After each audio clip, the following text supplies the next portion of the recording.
जय हिंद दोस्तों, स्वागत है आप सभी का आपके अपनी यूट्यूब चैनल पर। दोस्तों, आज के इस वीडियो में हम लोग हिंदी के मोस्ट इम्पॉर्टेंट क्वेश्चन को डिस्कस करने वाले हैं, जो कि आपके आगामी लगभग सभी भर्ती परीक्षाएं जिसमें हिंदी से संबंधित क्वेश्चन पूछे जाते हैं, उन सारे एग्जाम्स के लिए सारे क्वेश्चन बहुत ही इम्पॉर्टेंट हैं। चलिए शुरू करते हैं इस वीडियो को। क्वेश्चन है, या और शा का उच्चारण स्थान क्या होता है? या और तालव्य शा का उच्चारण स्थान की अगर बात करेंगे तो ऑप्शन बी राइट हो जाएगा, तालु। या और शा का उच्चारण स्थान तालु होता है। इसके साथ साथ अगर बात करें तो छोटी, बड़ी और चा वर्ग के जितने भी वर्ण होते हैं, जैसे जा, छा, जा, झा, या, इन सभी का उच्चारण स्थान तालु होता है। बात करें ऑप्शन ये कंठ की, तो का वर्ग के जितने भी वर्ण होते हैं उन सभी का उच्चारण स्थान कंठ होता है। बात करें ऑप्शन सी की, ओष्ठ की, तो पा वर्ग के जितने भी वर्ण होते हैं उन सभी का उच्चारण स्थान ओष्ठ होता है। नेक्स्ट क्वेश्चन, दो वर्णों के परस्पर मेल से जो विकार या परिवर्तन होता है उसे क्या कहते हैं? दो वर्णों के मेल से होने वाले विकार को संधि कहते हैं। ऑप्शन बी राइट हो जाएगा।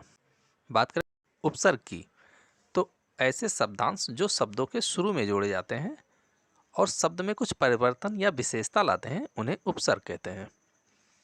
अगला क्वेश्चन, रमेश किसी की बुराई नहीं करता है, रेखांकित शब्द में कौन सी संज्ञा है? रेखांकित शब्द की अगर बात करेंगे तो बुराई, बुराई में कौन सी संज्ञा है पूछा जा रहा है, तो ऑप्शन सी राइट होगा, भाववाचक संज्ञा। बुराई में भाववाचक संज्ञा है। बुराई ये बुरा शब्द से बना है, बुरा जो कि एक विशेषण शब्द है। भाववाचक संज्ञा ऐसे शब्दों को कहा जाता है जिससे प्राणी पदार्थ के गुण, भाव, दोष, दशा, अवस्था आदि का बोध होता है। ऐसे शब्दों को भाववाचक संज्ञा कहा जाता है। संज्ञाएं कुल 5 प्रकार की होती हैं, जिसमें व्यक्तिवाचक, जातिवाचक, भाववाचक, समूहवाचक और पदार्थवाचक, ये 5 प्रकार की संज्ञाएं होती हैं। नेक्स्ट क्वेश्चन, निम्न में से कौन सा अधम का विलोम शब्द है? अधम का विलोम उत्तम होता है। ऑप्शन डी राइट हो जाएगा। वितृष्णा का विलोम तृष्णा होता है, यानी तृष्णा का विलोम वितृष्णा भी कह सकते हैं। निर्गुण का विलोम सगुण होता है। शाश्वत का विलोम नश्वर होता है। अगला क्वेश्चन,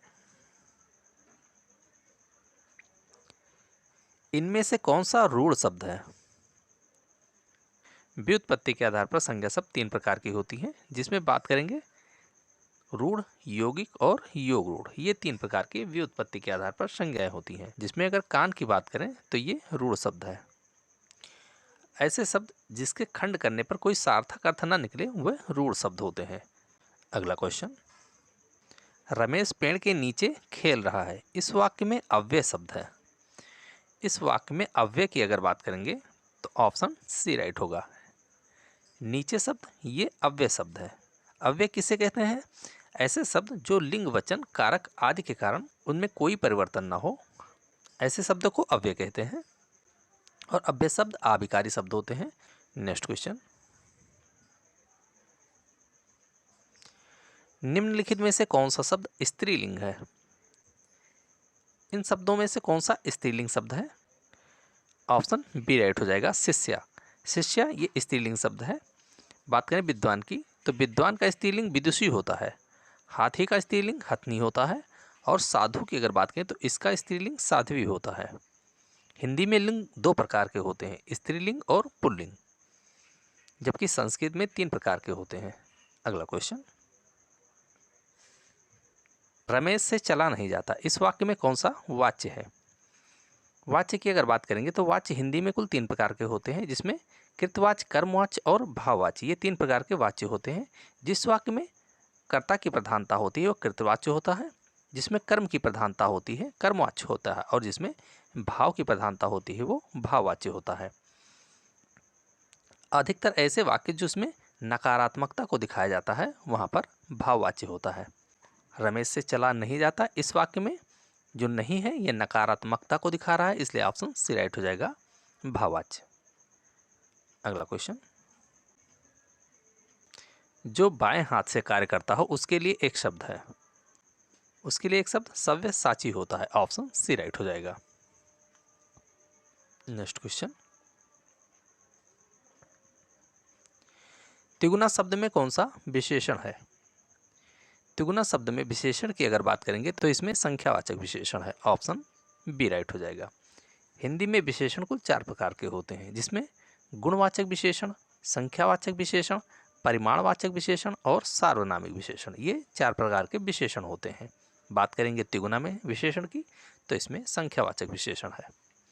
अगला क्वेश्चन, नदी के दीप किस रचनाकार की रचना है? नदी के दीप ये अज्ञे जी की रचना है। ऑप्शन बी राइट हो जाएगा। कभी कभी एग्जाम में अज्ञे जी का पूरा नाम भी पूछा जाता है, तो इनका पूरा नाम सच्चिदानंद हीरानंद वात्स्यायन अज्ञे है। बात करें ऑप्शन ये विद्यापति की, तो कीर्तिलता कीर्ति पताका ये विद्यापति की रचनाएं हैं।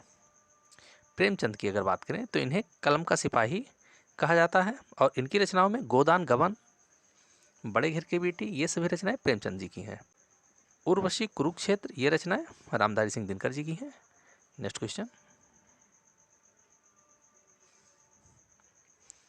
निम्न में से कौन सा विशेष विशेषण सही सुमेलित नहीं है?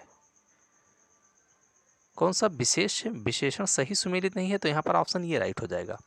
बखेड़ा का विशेषण गुस्सैल नहीं होता है, जबकि बिहार का विशेषण बिहारी होता है, भार का विशेषण भारी होता है, और मांस का विशेषण मांसल होता है।